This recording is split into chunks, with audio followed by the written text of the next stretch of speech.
A young woman from Nebraska just spent a significant sum buying every piece of old equipment her neighbor was willing to sell, and she put every second of it on camera. That woman is Laura, the creator behind Laura Farms, a channel that turned a simple idea, a farm girl who actually knows what she's doing, into one of the most loyal audiences in agricultural YouTube. By the end of this video, you'll understand exactly why that purchase wasn't just about the equipment, and why the story behind it says everything about how Laura built something that most creators in any niche never figure out. She didn't build this from a polished pitch or a business plan. Laura launched her YouTube channel on April 23, 2020, right in the middle of a global shutdown, when half the world was sitting indoors wondering what to do with themselves, and the other half was still out working. Laura was in the second group. She was already farming. The camera was almost an afterthought, a way to share what she was doing with people who'd never seen it up close. Her first video was simple, an introduction, just her, talking directly to whoever happened to find it, explaining who she was and what she did. There was no viral moment that week, no algorithm spike, no reshare from a bigger account. The channel grew the way a field does, slowly, then steadily, then all at once. What she had from the beginning that most creators don't is context. She wasn't performing farming, she was farming, and documenting it as a secondary activity. The difference sounds small. In practice, it's everything. Viewers can tell, within the first 60 seconds of a video, whether someone genuinely knows what they're doing or whether they're staging it. Laura has never had to fake the competence. It was always there. Within weeks, a demographic that YouTube's algorithm rarely gets to serve, farmers, agricultural workers, people who grew up on land and moved away, older viewers who remembered what this life looked like, started finding the channel. They stayed, they subscribed, they came back for the next one. By the end of 2020, she had content documenting tractors, grain carts, fieldwork, equipment breakdowns, and the kind of day-to-day problem solving that makes farming what it actually is, rather than what most people imagine it to be. And if you think that was surprising, stay with me, because this next part is why the whole story matters. The early growth was real, but one moment crystallized what the Laura Farms audience actually wanted. In October 2020, she posted a video called "Local Farmers Help Family with Burned Equipment." A neighboring farming family had lost equipment to a fire. The community showed up. Laura documented it. The video hit 2.7 million views, by far the biggest number the channel had seen at that point. And the reason wasn't production value or a dramatic hook.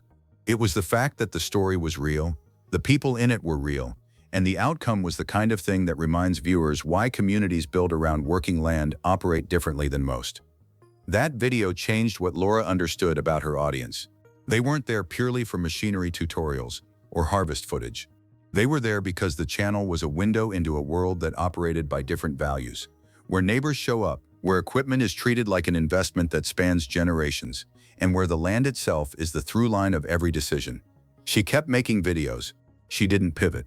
She didn't suddenly start chasing the numbers from that one outlier with a different content style.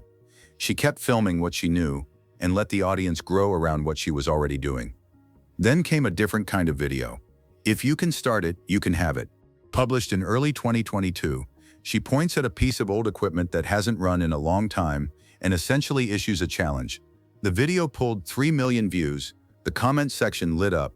People who had nothing to do with farming watched it because the premise is irresistible regardless of your background. Something that's been dormant might still have life in it. You just have to try. Here's what the comments kept asking, and here's the answer they never got, until now. Every breakout video in Laura's catalog has the same structural DNA, and it took until 2025 for the pattern to become impossible to ignore. Look at the videos with the highest view counts relative to her channel average. The $1 Million Machine, 3.1 million views, published 2021, covering a single massive piece of farming equipment. Field Fire in Standing Corn, 3.1 million views, real event, no warning, no staging. If you can start it, you can have it. 3 million views. We could go all night. 2.4 million views, grain cart operation running through the night. No farmers tan here. Nearly 2 million views. None of these are manufactured drama. None required a production crew or a script in advance. They're all real moments, real equipment, real stakes. What the algorithm rewarded wasn't a specific topic. It was a specific texture, authenticity under pressure, competence in real time. A woman doing something that a large portion of her audience had been told women don't do, operating heavy machinery, managing farm operations, making equipment decisions, and doing it without making it the point of the video. The skill was the subject. The gender was incidental. That distinction is exactly why her audience is as loyal as it is. Laura didn't build a channel about being a woman on a farm.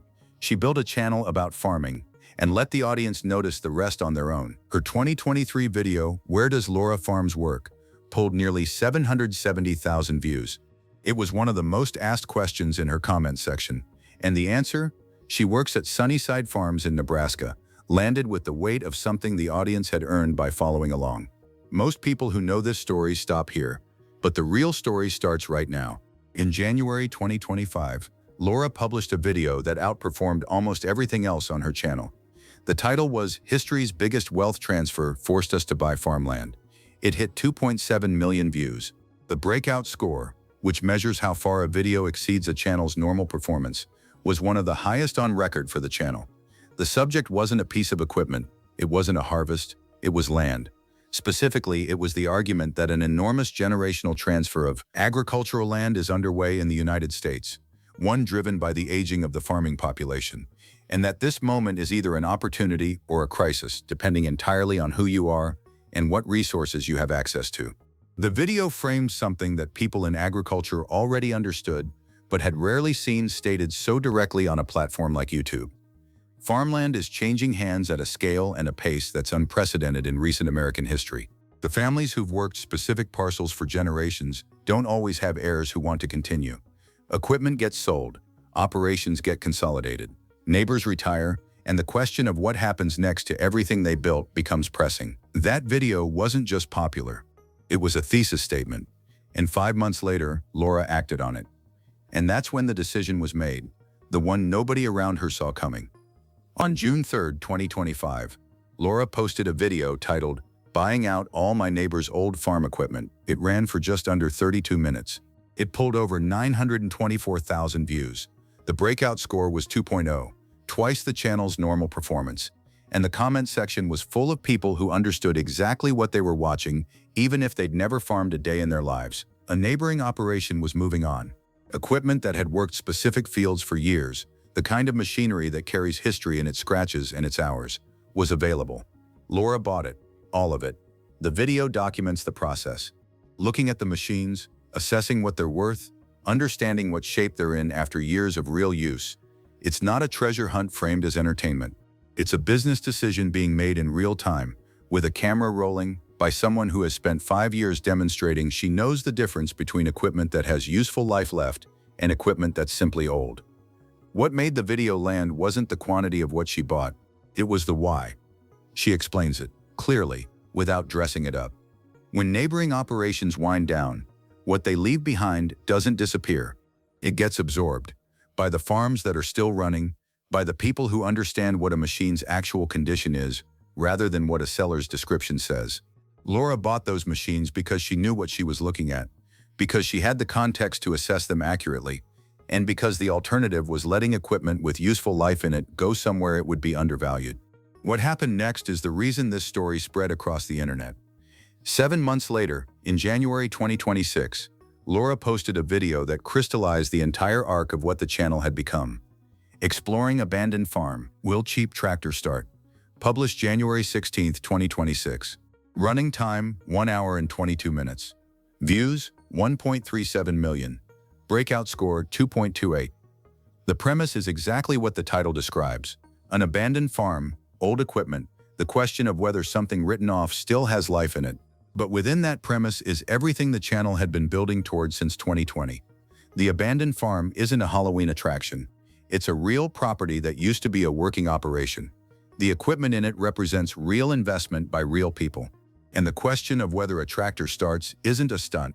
It's a test of what the machine was, who built it, and how it was maintained. The 2025 neighbor buyout and this 2026 exploration are the same story told twice. Both are about what gets left behind when an agricultural operation ends. Both are about what value looks like when it's not being marketed. And both generated the kind of audience response. Over 4,800 comments on the abandoned farm video alone. That comes when people feel like a video said something true, rather than something crafted. For a channel that had been built on authenticity since its first upload in April 2020, this was the full expression of what that authenticity can do when it's applied to a subject the audience already cares about at a deep level. At this point in the story, most people walked away. What she did instead is the part nobody talks about. The equipment purchases, the farm explorations, the equipment rescues. These are the content, but they're not the subject. The subject of the Laura Farms channel, when you pull back far enough to see the whole shape of it, is the argument that the skills required to run a working farm are worth documenting and worth understanding. That sounds simple. It isn't. YouTube is full of farming content. There are channels about farming from a lifestyle angle. There are channels about specific crops or specific equipment brands. There are channels that treat farming as a backdrop for a family vlog or a homesteading aspiration. Laura's channel is not any of those things. It's a channel where the farming is the point. The equipment is taken seriously as capital, rather than as a prop. And the creator's credibility comes from demonstrated knowledge, rather than from branding. The 2025 New Tractor Surprise video, 1.3 million views, published February 2025. The My New Tractor is not supposed to do that video. 1.54 million views, published June 2025. The Will This Old Tractor Survive a Tractor Pull video, 1.63 million views, published August 2025. Each one of those is, on its surface, a video about a machine. Underneath, each one is a video about competence, about what it looks like when someone who genuinely understands equipment encounters a problem or an opportunity and works through it in real time. This is also notably why the neighbor buyout resonated the way it did with an audience that extends well beyond people who own farms. The video isn't really about old equipment, it's about what it means to recognize value that other people have missed. That's a story with universal stakes. You don't need to know the difference between a John Deere and a Case to understand why someone who does would jump at the chance to buy out a retiring neighbor's operation before someone else does. She never talked about this publicly, until now. As of mid-2026, the Laura Farms channel sits at 843,000 subscribers, with over 236 million total views across 642 videos. Those numbers alone would make it one of the largest purely agricultural channels on YouTube. But the more meaningful figure is the growth rate. In the 30-day window leading up to this video, the channel added 22,000 subscribers and over 10 million views. For a channel in a niche that the platform's algorithms historically underserve, those are numbers that reflect audience loyalty rather than algorithmic luck. The content hasn't changed its character since 2020. Laura is still filming on working land in Nebraska. She's still documenting real decisions about real equipment in real time. She's still giving viewers a window into a world that operates by its own logic. One where a 59-year-old tractor can still grow sweet corn for cheap. Where saving a neighbor's burning tractor is just what you do. Where buying out a retiring operations equipment isn't a content stunt, but a business decision that makes sense for the farm. Recent uploads include a John Deere girl at a red tractor show, a deep 1-acre pond project, a hay baling first, and, continuing the thread that the neighbor buyout started, more barn find and equipment revival content that speaks directly to what her audience has made clear they want to see. The channel's most recent viral moment, history's biggest wealth transfer, pointed at something real. The farmland beneath American agriculture is changing hands faster than it ever has. Laura is documenting what that looks like from the inside, in real time, one video at a time. And if you think that was surprising, stay with me, because this next part is why the whole story matters. Cheers. The neighbor equipment buyout wasn't a content strategy. It was a farm decision. And the fact that Laura put it on camera is exactly what makes the channel what it is. She's heading into the second half of 2026 with momentum that most creators at twice her subscriber count would be grateful for. A series of barn find and equipment revival videos that are performing well above her channel's already strong baseline, and an audience that has followed her through 6 years of real farm operations without the channel ever needing to manufacture a dramatic moment. Here's the question worth sitting with. Laura bought out her neighbor's equipment because she saw value that was about to be undervalued. Most people in her position would have just watched it go to auction. Do you think that kind of decision, acting on knowledge rather than waiting on opportunity, is what separates farmers who expand from farmers who stand still? Or is that an oversimplification?